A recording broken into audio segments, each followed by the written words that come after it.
বৰ্ষৰ ফলাফল ইতিমধ্যে চাৰিটা শাখাত অৱতীৰ্ণ হোৱা আটাইকেইগৰাকী শিক্ষাৰ্থীয়ে উত্তীৰ্ণ হৈছে কলা শাখা বাণিজ্য শাখা বিজ্ঞান শাখা আৰু ভোকেশনাল শাখা আটাইকেইটা শাখাৰ পৰা ইতিমধ্যে প্ৰায় এইবাৰ অৱতীৰ্ণ হৈছিল ৩ লাখতকৈও অধিক শিক্ষাৰ্থী কোনটো শাখাত কিমানগৰাকী শিক্ষাৰ্থী উত্তীৰ্ণ হৈছে প্ৰথম বিভাগত কিমান শাখাত আৰ্টছত প্ৰথম বিভাগত কিমান শাখাত বাণিজ্যত প্ৰথম বিভাগত কিমান শাখাত বিজ্ঞানত খবিস্তাৰ লৈবৰ কাৰণে চেষ্টা কৰিছো কোনটো বিভাগত কিমান উত্তীৰ্ণ হৈছে এইবাৰ হাই স্কুল উচ্চতৰ মাধ্যমিক চূড়ান্ত বৰ্ষৰ ফলাফলত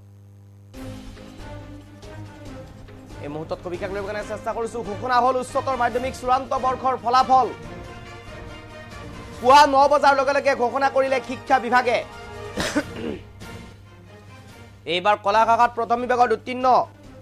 ৪৯,৫৭৮ গৰাকী শিক্ষাৰ্থী দ্বিতীয় বিভাগত কলা শাখাত উত্তীৰ্ণ হৈছে ৮০,৬৫০ গৰাকী শিক্ষাৰ্থী আৰু তৃতীয় বিভাগত উত্তীৰ্ণ হৈছে ৫৩,৫১৮ গৰাকী শিক্ষাৰ্থী এয়া আছিল কলা শাখাৰ তথ্য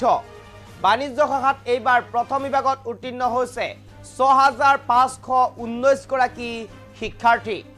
আনহাতে দ্বিতীয় বিভাগত উত্তীৰ্ণ হৈছে ৫,৭৬০ গৰাকী শিক্ষাৰ্থী ৫,৭৬০ গৰাকী শিক্ষাৰ্থী দ্বিতীয় বিভাগত উত্তীৰ্ণ হৈছে তৃতীয় বিভাগত উত্তীৰ্ণ হৈছে ২,৩০৫ গৰাকী শিক্ষাৰ্থী এয়া আছিল বাণিজ্য শাখাৰ তথ্য আনহাতে বিজ্ঞান শাখাত প্ৰথম বিভাগত উত্তীৰ্ণ হৈছে ২৫,৮২৭ গৰাকী শিক্ষাৰ্থী দ্বিতীয় বিভাগত উত্তীৰ্ণ হৈছে ১৯,২৮৬ গৰাকী শিক্ষাৰ্থী আৰু তৃতীয় বিভাগত উত্তীৰ্ণ হৈছে ৩,১৯৬ গৰাকী শিক্ষাৰ্থী এই মুহূৰ্তত সবিশেষ লবৰ কাৰণে চেষ্টা কৰিছো ইতিমধ্যে আজি ৯ বজাৰ লগে লগে হাই স্কুল উচ্চতৰ মাধ্যমিক শিক্ষান্ত পৰীক্ষাৰ ফলাফল ইতিমধ্যে ঘোষণা কৰিছে এই উচ্চতৰ মাধ্যমিক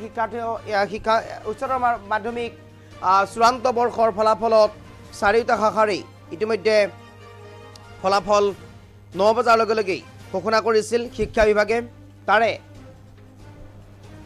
কলা শাখাৰ পৰা উত্তীৰ্ণ হৈছে এইবাৰ প্ৰথম বিভাগত ৪৯,৫৭৮ গৰাকী শিক্ষাৰ্থী দ্বিতীয় বিভাগত উত্তীৰ্ণ হৈছে ৮০,৬৫০ গৰাকী শিক্ষাৰ্থী তৃতীয় বিভাগত উত্তীৰ্ণ হৈছে ৫৩,৫১৮ গৰাকী শিক্ষাৰ্থী বাণিজ্য শাখাত প্ৰথম বিভাগত উত্তীৰ্ণ হৈছে ৬,৫১৯ গৰাকী শিক্ষাৰ্থী দ্বিতীয় বিভাগত উত্তীৰ্ণ হৈছে ৫,৭৬০ গৰাকী শিক্ষাৰ্থী